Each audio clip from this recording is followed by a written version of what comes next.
pule ia e holoi ana ik poino kaina mek pale pauko kaina haumio. He pule ia e ho pau ana ina he ro kaina pu.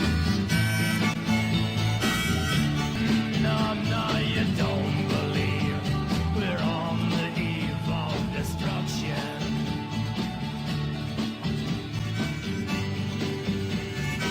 This is Sherri Kane, and I am totally wowed by what we are about to reveal in this unprecedented program. And I'm Dr. Leonard Horowitz, the author of 17 books and a new one co-authored with Sherri titled Space Pearl Harbor, Preparing You for the Probability of World War III, the subject of this presentation, evidencing how people worldwide have been lied to, including American and Allied military servicemen and women who are relying on America's space program for defense and military superiority that is currently securing and administering the Western world's nuclear defenses. This special presentation will not be seen on any major news networks because there is a blackout on this information. We are producing this segment for broadcasting on revolutiontelevision.net and give thanks to people like you who support our work and our sponsors, cureshop.com and healthyworldstore.com, who help us spread this important, potentially life-saving information about the very recent and dramatic shift in military power between the United States and China that may very well soon lead to World War III, the defeat of the U.S. Pacific Fleet in Taiwan, and subsequently American and Allied forces in the Philippines and Hawaii. That would leave the mainland U.S. susceptible to attack by China that now wields extraordinary technological advances in space weapons with which capitalist nations can be damaged, as American officials are already warning. China's space supremacy, against which America has no adequate defenses because America's space defenses and trade secrets have been literally given away by the Obama administration. Although previously the Bush administration set the stage for this treasonous act against America and the non-communist world.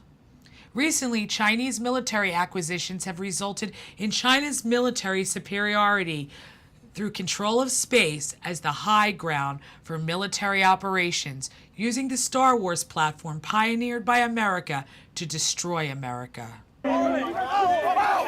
Sherri and I didn't source this story, but we happen to be living it and broadcasting here in Hawaii, where the action is. And it concerns a construction site, the world's most advanced telescope being built on the Big Island of Hawaii, the 30-meter telescope, or TMT for short, planned for construction atop the world's tallest mountain, Mauna Kea, considered a sacred temple by Native Hawaiians. So sometimes I just take my ohana and we stand as protectors on the Mauna, and here I am giving testimony to you to try to open your eyes and your hearts and truly understand the issue. One of the TMT documents cite that because there are no ahus in an area, it means that the site isn't sacred. But I'm sorry. Who told you how to define our sacred areas? I actively participate in both research and education. I teach here at the University of Hawaii Hilo biology. Responsible science should only seek to move the entire community forward rather than sacrifice the community they claim to help. I believe the overall scope of TMT has not truly demonstrated a process that will lead to responsible science. I hope the UH Board of Regents will withdraw the support of this project. Mahalo. I believe you have in front of you a document looking like this. It says Notice of Trespass. I'd like you to look at that very carefully. You are hereby noticed that the property located on the northern plateau of Mauna Kea, island of Hawaii, lawfully belongs to the Hawaiian Kingdom government, and that no permission has been granted by said government for its use or conversion. It is by the presumption of fact that the Hawaiian Kingdom continues to exist, and there is no evidence in any lawful document or treaty of cession to the contrary. It is therefore the demand that you cease and desist and vacate the properties immediately. Should you fail to comply with this notice and demand, know that you do so with complete knowledge of your personal liabilities for yourselves as well as your partner corporations. It would be so nice, and I certainly don't expect you to do it, but it would be very nice for you to be able to understand your personal liabilities here and make the correct decision. You know, the northern plateau of the summit is the last untouched spot on the mountain. There is no need to do that kind of desecration, especially when you're talking about something the size of a Loa Stadium. On behalf of Iola Haloa Center for Hawaii Lifestyles at Hawaii Community College, we oppose any current and future development on Mauna Kea and will, to the extent of our abilities, continue to educate and demonstrate the cultural, archaeological, historic, hydrologic, ecological, geophysical, navigational, and spiritual importance of Mauna Kea to Hawaii and the globe. We are certain that the past and future development on Mauna Kea does not align with the University of Hawaii's strategic goals and mission statement, and the legislative intent of Hawaii Papua Kea in the transformation of the University of Hawaii to be a model indigenous serving institution. There are now thousands of protesters online, including many celebrities, and hundreds of protesters camped out on Mauna Kea at or near the construction site who are now being arrested or warned to leave the area or face arrest. And thus far, the protesters have had little success in stopping the building. But the information we are sharing here has profound and powerful implications for legal proceedings for citizens who have been lied to by officials about this supposedly purely scientific endeavor. We have been lied to, which is not unusual for politicians or company officials, but what is unusual in this case is that we have caught the administrators and advertisers of this project in their lie to conceal what is really happening to America's space secrets and satellite technology, developed for national security and defending our nuclear capabilities, what American officials and taxpayers have spent trillions of dollars on over the past 60 years in the Star War preparation to serve, supposedly, the cause of freedom and democracy. Part of what officials and their propagandists in the media have lied about and concealed is this dual use that the TMT telescope provides. This is the most powerful surveillance technology the modern world has ever seen. But more than that, this technology provides its holder with military as well as nuclear defense capabilities, offensive capabilities that are unprecedented, capabilities that have turned the table on America's space supremacy in favor of China. Officials lied about this dual-use project not having any connection whatsoever to the military. They claimed it was simply a science project for astronomy, wherein the telescope would be shared with the 25% partner, China, and other nations, including Japan, India, and Canada. But the eye of the TMT, this 16-story high telescope that can see deeper into space than ever, and through satellites send surveillance images back to Earth, was developed by the United States Air Force's Lincoln Labs in Lexington, Massachusetts. A fact concealed and then lied about to defraud the public, denying clear and present military connections, and risks purposely neglected. So we did some research in an effort to find out why we would be lied to. Why would officials of the supposed wonderful International Astronomy Project choose to lie about giving the United States Air Force its due credit? The answer we discovered is shocking beyond outrageous.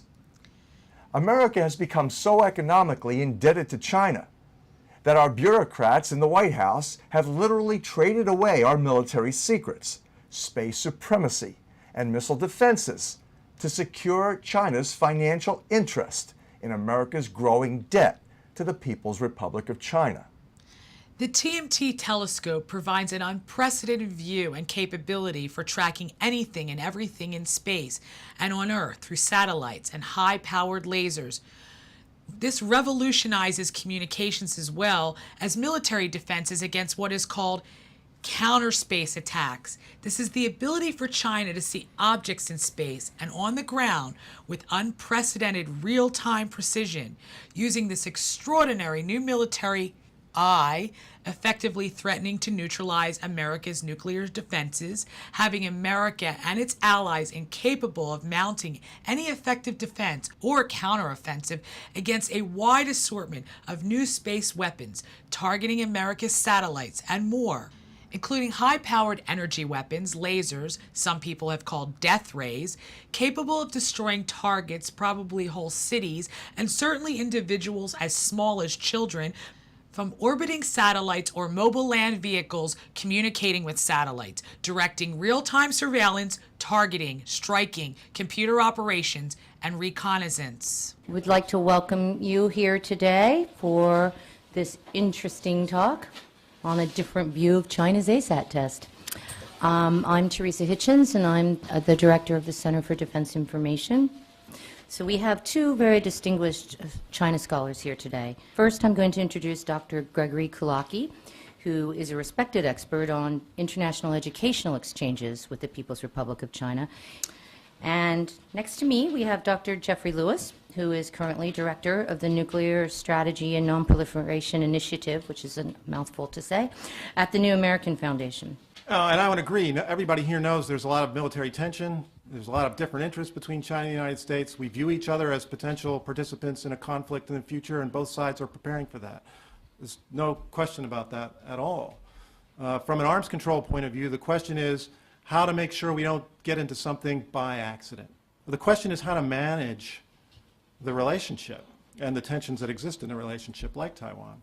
And from our point of view, weapons like anti-satellite weapons are destabilizing. They quicken decision times. You heard in the wake of this plans to start developing capabilities to strike, targets deep inside China where these things might be deployed or located. So questions about hardware and development programs can increase that tension to a point. And the purpose of arms control dialogues is not necessarily a treaty, but just a way to start talking about how to manage our military tensions and our military technological development programs in a way that's not destabilizing.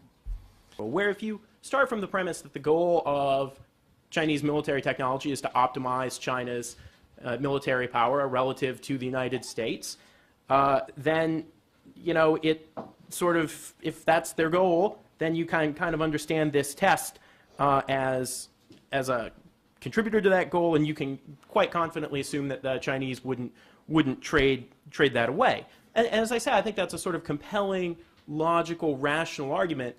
My name's Richard Bush. I'm at the Brookings Institution.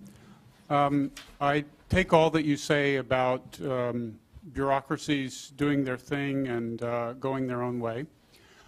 But there are some important units between Hu Jintao on the top and the General Armaments Department. And one of those is the Central Military Commission. Another is the General Staff Department of the PLA. And those are places where grand strategy and procurement come together. I confess that that's probably a black box, and you may not know what was being discussed there and whether there's a connection, but it occurs to me that that would be a very interesting place to look. Do you want to comment? No, I mean, I agree. I mean, I think that's exactly the right hypothesis, that if there was a very tight link, that's a place you would look for it. So, I mean, it's difficult, obviously, to look in those areas, but God, if I could read those documents, that would be fantastic. Yeah, and that's never going to happen, right? And we don't know anybody that's any remotely close to any of those places. Now, what we are about to evidence and explain is the global power shift, America's military and diplomatic dilemma, following the Bush administration's flexing of America's military might, excluding U.S. participation in international space treaties, peace initiatives, and arms control negotiations, arrogantly thinking America would always control space like its 51st state.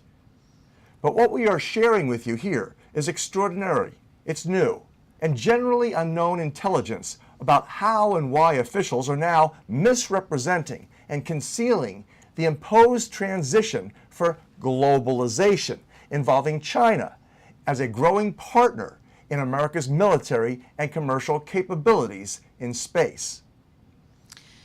Rather than the corporate-controlled media admitting the precarious geopolitics and economics that has resulted in America's submission to China in the space race, and at the same time bringing us to the brink of nuclear Armageddon and extinction, the Mauna Kea saga exposes state and local officials and their allied corporate-controlled media misrepresenting and fraudulently concealing facts to cover up the extensive military involvements central to China's advancing control over space and civilization.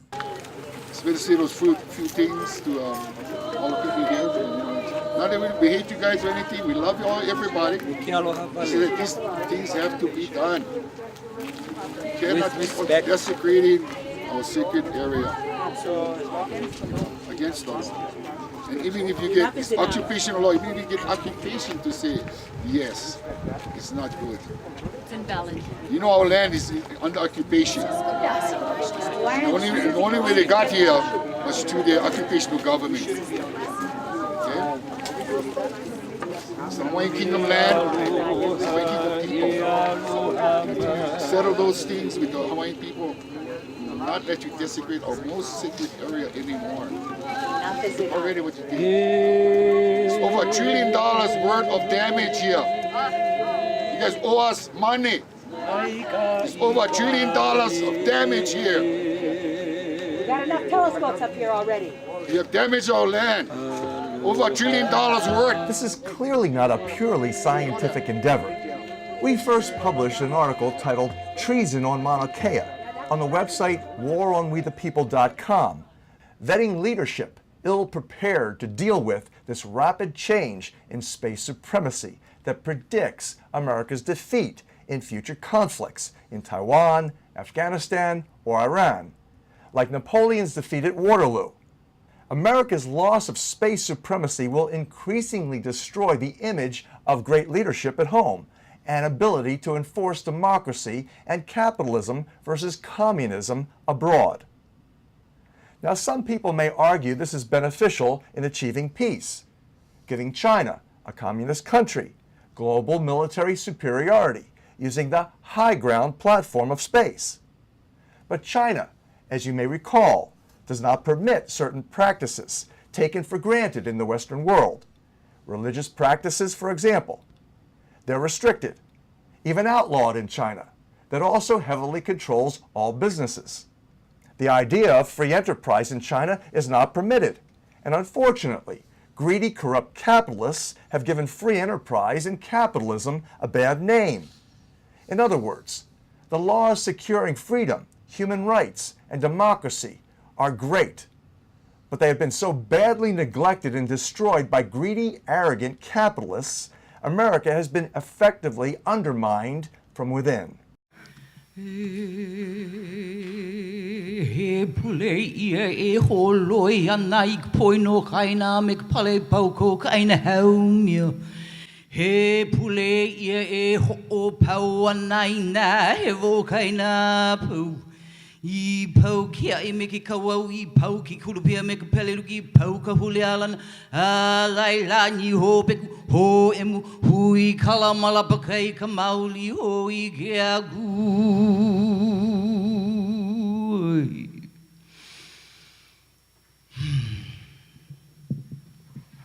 That wasn't a curse. That was a blessing. That was a pulley that speaks of removing the weeds, the rot, the decay, the blight from the land. The TMT project in Hawaii raises a number of political and cultural dilemmas, since civilization is now threatened with the gods of science, who are developing better killing machines, now favoring communism over capitalism for the sake of globalism, ultimately a one-world government, and a space-based peacekeeping force who control the whole world. And you didn't get to vote on this transfer of war technology and population control capability from America to China did you? What does the average person really know about the business of space weaponry? Nearly nothing. Do American servicemen and women realize the dangers our bureaucrats with revolving doors to Goldman Sachs have brought for all of us? The capability to bounce laser speed data to and from anywhere on Earth to weapons of mass destruction most precisely, or to generate disharmony within or between people energetically using space weaponry. Certain energy weapons can even be tuned psychotronically to become emotionally distressing using frequencies of sound or light, now part of the Star Wars arsenal. Contrast this commercial versus ethical, moral, cultural, and even spiritual context in which the Mauna Kea military connection has developed, and consider the environmentally degrading and life-threatening space leadership that China now wages over America, with China recently filling space with thousands of pieces of debris from their exploded satellite, leaving American military officials incapable of doing anything beyond complaining about the cleanup. The war industry's patrons appear to have an insatiable desire to kill helpless, beautiful things with cold-hearted justifications in the name of commerce and national security, collaterally damaging living creatures that are divine art forms, humans and other life forms peacefully coexisting with their families. Dr. Walter Palmer demonstrated this murderous attitude with his criminal killing of Cecil, the majestic lion, making news at the time of this filming. The president of Zimbabwe is now compounding the media spectacle, justifying his insanity of killing animals for his birthday party, for sport, power, and prestige, and defending his animal-killing actions by challenging America to accept his policies or get lost. How many heads of state hunt people like animals? How many heads on walls are needed to serve as trophies, virtual memorials to extinct species? Investors in death industries need so much more than normal people to feel good. Certain sick people appear to be the only species killing for sport and conducting wars and population poisonings for profit and power. Officials at the TMT claim there are no military interests or warfare applications in this pure astronomy project. But they are now caught in more than a white lie. This is like consumer fraud used to sell defrauded taxpayers on the TMT project that legally requires the public support under Hawaii's laws. These are purportedly public lands being stewarded by the Hawaii Department of Land and Natural Resources, the DLNR, on behalf of the public. Yet the stewardship is treasonous, aiding and abetting space technology transfers with China, risking people and the nation. China's support for the Taliban at war with America in Afghanistan is a chilling reminder that China is threatening war against America in other places, such as the Strait of Taiwan. Therefore, the TMT partnership with China violates the Trading with the Enemy Act and Arms Exports Act, requiring the president's oversight and intervention. In fact, under that law, the construction site itself must be secured by a trust established by the president's appointed alien land custodian and trust receivership. On February 18, 2015, the United States Congress's Commission on U.S.-China Economic and Security Review met at the Dirksen Senate Office Building in Washington, D.C., under the direction of Commissioner Jeffrey L. Fielder and Senator James M. Talent. The purpose of the assembly was to compare U.S. versus Chinese military capabilities in space with economic and security implications of China's space and counterspace programs opposing American interest. During this hearing, congressional delegates heard from numerous experts from various fields, all saying essentially the same thing: that America has given away or traded away its most advanced space technologies, along with its space-based national security systems. Among the experts testifying was Dr. Joan Johnson Fries, a professor of national security studies at the U.S. Naval War College. Dr. Fries spoke on the implications of China's actions and emerging capabilities in space for the United States. The prognosis for America's superiority and vulnerability in administering conflicts with China was bleak for the first time in history, Dr. Fries argued and evidenced. Dr. Fries warned for the record, quote, "The days of America's total leadership are over. It will be a tough pill to swallow for those who crave exceptionalism. But if we are unwilling to pay the price tag, then swallow it we must." In that respect, Fries added, China has not usurped the perception of U.S. space leadership. It has been ceded to them. Among the technologies and Star Wars capabilities ceded to China through dual-use programs such as the TMT are those expanding China's command, control communications, computers, intelligence surveillance, and reconnaissance systems. These are called C4ISR and have proved critical in enhancing terrestrial and space force effectiveness. Space weapons include ground-based kinetic kill anti-satellite or ASAT movable systems, satellite navigation, remote sensing, missile defense systems involving direct ascent counter-space technologies, directed energy weapons such as lasers, high-powered microwaves, and particle beam weapons for ASAT and other missions. New cyber hacking technologies for decommissioning telecommunications of targeted nations is also a real concern. And of course, psychotronic weapons to cause social confusion and aggression is still an outstanding liability. Most incredibly, what the TMT partnership is preparing to give China is the U.S. military's most valuable advanced optics technology, a prototype, still not field tested, called the CCID-61. This technology, developed by the DoD and USAF's Lincoln Labs, operates at the heart of the telescope for real-time control. This technology enabling users to target laser weapons and military missiles most accurately to within 3 feet from anywhere on Earth or in space is astonishing. Adaptive optics, AO, is cutting-edge military science, and the TMT is expected to dramatically outperform the Air Force's current AO equipment that compensates for Earth at atmospheric distortions, damaging quality imaging. Today, military and intelligence organizations fire lasers into space to gather data. Acoustic and light vibrations from space are recorded from distant objects, such as satellites, planets, and the sun. These images distort if lasers and adaptive optics are not used. That's why the new eye of this super-powered telescope is so important.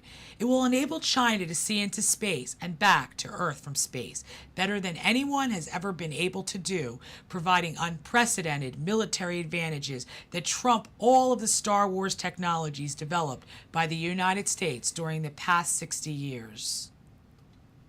Not long ago, 60 Minutes interviewed General John Hyten, the head of the Air Force's Space Command, who appeared to threaten China by stating that they could destroy their entire space program by threatening America's leadership and space control systems and guided nuclear missile strikes from space. 60 Minutes correspondent David Martin commented.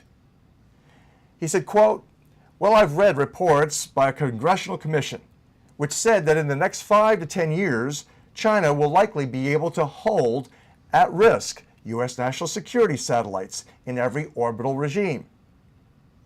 Hyten did not effectively respond to Martin's statement, but that congressional commission referenced by Martin gave this certain impression that Hyten was concealing America's now shocking vulnerability. But it seems like the rhetoric has increased in the last year or two. Is that just more something that's happening publicly, or has the threat increased in the last year? Because the ASAT test was 7 years ago. The ASAT test was 7 years ago, but in the last 7 years, those kind of capabilities continue to mature. They do. The There's been tests this year. You've seen the reports of the tests this year. Fortunately, they didn't create a kinetic mess like the test in 2007 did, but nonetheless, they continue to mature those capabilities. Other folks around the world continue to build those capabilities. I'm not going to talk about operational intelligence information in a public interview, but nonetheless, those continue to mature. And as we mature and as we see those mature, that's what we're having to respond to. That's why we need to talk about them a little bit more.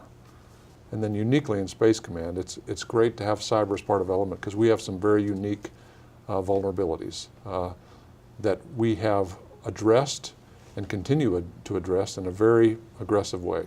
We're going through our satellite control network and developing even more aggressive defensive mechanisms so that we are very confident that we have the ability to defend the networks that we have in the space business. We still have a lot of work to do. Cyber is one of those areas where the threat is increasing every day. It's different every day. And if you say, I'm secure today, then tomorrow you got a new challenge and you have to go after it. According to a senior U.S. intelligence official and a top-secret document obtained by NBC News, China's cyber spies have accessed the private emails of many top Obama administration officials and have been doing so since at least April 2010. The email grab, first codenamed Dancing Panda by U.S. officials and then Legion Amethyst, was detected in April 2010, according to a top-secret NSA briefing from 2014. The intrusion into personal emails was still active at the time of the briefing, and according to the senior official, is still going on. In 2011, Google disclosed that the private Gmail accounts of some U.S. officials had been compromised, but the briefing shows that private email accounts from other providers were compromised as well. Espionage and technology transfers at the TMT would give China its final requirement, the advanced optics, to neutralize America's Pacific Fleet that stands, along with the endangered Star Wars platform, as the only stop to China's quest to control Taiwan. And where Taiwan goes, so goes the Philippines, and then Hawaii, exposing the entire west coast of the United States to invasion by China. In fact, China wouldn't even need to send one soldier to the mainland U.S. to defeat America under these circumstances. The latest military intelligence shows China developing tens of thousands of drones, unmanned aircraft armed with missiles for what is called dark-in-sky warfare, where, for instance, the Taiwan Strait would be secured by China against the advancing Pacific Fleet, as America's latest super aircraft carriers would be greeted with dark skies filled with weaponized drones, simultaneously attacking our warships as China's counterspace operations jam all telecommunications and neutralize America's missiles launched to protect the fleet and more. This is what the TMT-I, Advanced Optics Technology Transfer, can do or will do for China, as all experts now admit. This is how World War III is shaping up, and now you can appreciate the urgency in which we have produced this program. This information is very new. This information includes advanced military intelligence that most American servicemen and women and our allies in Europe and elsewhere have yet to consider.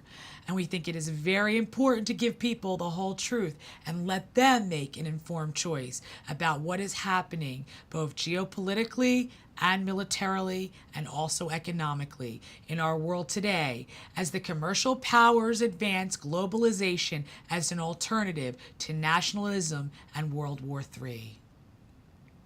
What troubles me most about these same technologies used for war could be redesigned and reprogrammed for peace.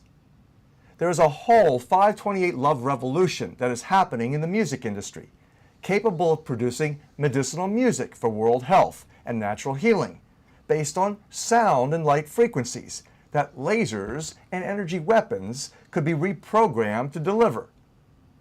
Imagine cleaning up polluted waters, rivers, lakes, streams, using lasers vibrating at certain beneficial frequencies, not destructive frequencies anymore, healing frequencies. This knowledge is touched upon in the third article we published on waronwethepeople.com. In the science section, You can also go to 528revolution.com and read about it there, as well as in our chapters 7 and 8 in our new book titled Space Pearl Harbor. You can also help by spreading this information and signing a petition at spacepearlharbor.com to get officials to stop this madness and support the protectors on Mauna Kea. By signing this petition, you will be putting the State of Hawaii, University of Hawaii, and federal officials on notice that we are not going to stand idly by violating human rights, political values, and civil rights in Hawaii or elsewhere, as China has been criticized for doing. We should not stand for such hypocrisy. Hawaiian natives and people internationally are now being damaged and deprived by those who have lied to everyone about what is really happening militarily behind the scenes that will surely impact civilization most profoundly. Again, Sherri and I have prepared 3 articles online at waronwethepeople.com titled Treason on Mauna Kea, TNT in the Military, and Space Pearl Harbor that will give you a lot more details than what we are able to provide here in this short segment. We have worked feverishly to publish our ebook, also titled Space Pearl Harbor, that contains far more than what we have reported here and in these articles. Our new ebook, Space Pearl Harbor, is exclusively available through our sponsors, HealthyWorldStore.com and CureShop.com. 100% of your suggested donation for this ebook helps sustain our efforts and legal actions addressing the same or related injustices. By shopping in these stores, our sponsors, you also help support us producing programs like this and advancing important activism worldwide. This information and your support for this Space Pearl Harbor expose is especially important if you are looking for answers to the complex questions everyone is facing in the world today. Our book largely explains how America actually got into this mess, who is actually behind the policies and investments that have compromised our country and its allies, and have brought the world now to the brink of nuclear destruction. Every intelligent, responsible world citizen should know this information that pins American exceptionalism against communist impositions, or, alternatively, concedes to a new world order controlled by liars and thieves who incessantly kill for commerce and even sport. I'm Dr. Leonard Horowitz, thanking you for viewing and doing whatever you can to help spread this word to stop the Hawaiian cultural genocide that is now putting the world at risk of World War III and nuclear annihilation from the top of one of the world's most sacred mountains. And I'm Sherri Kane, also thanking you for your time and help with spreading this information, signing the SpacePearlHarbor.com petition, and praying for goodness to conquer evil.